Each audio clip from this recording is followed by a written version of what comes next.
మనకి Linux terminal మీద text కానీ కమాండ్స్ కానీ అవుట్పుట్ కానీ డిస్ప్లే అయి ఉంటాయి కదా, వాటిని మనం క్లియర్ చేసుకోవడానికి లైనెక్స్లో క్లియర్ కమాండ్ అనేది యూజ్ చేస్తాం.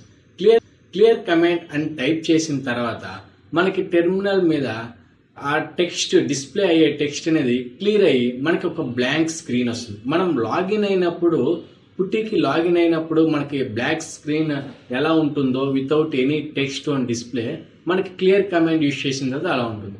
దీనికి ఇలా క్లియర్ కమాండ్ యూజ్ చేయడానికి కుదరలేదు, మనం షార్ట్ కట్ యూజ్ చేయడానికి Ctrl+L అనే షార్ట్ కట్ యూజ్ చేయొచ్చు. Ctrl+L అన్నా కూడా క్లియర్గా ట్రీట్ చేస్తుంది. Ctrl+L టైప్ చేయగానే స్క్రీన్ మీద టెక్స్ట్ మొత్తం క్లియర్ అయిపోతుంది. అలానే మనకి రీసెట్ కమాండ్ ఉంది. రీసెట్ కమాండ్ కూడా మనకి టెర్మినల్ మీద ఉన్న టెక్స్ట్ని కమాండ్స్ని క్లియర్ చేస్తుంది. బట్ రీసెట్ అడిషనల్గా సెట్టింగ్స్ని కూడా డిఫాల్ట్గా రీసెట్ చేస్తుంది.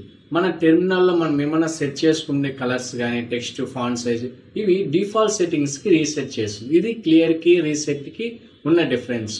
అలానే Ctrl+L మనం షార్ట్ కట్గా యూజ్ చేయొచ్చు. రేపు ఇంకో కమాండ్ గురించి తెలుసుకుందాం.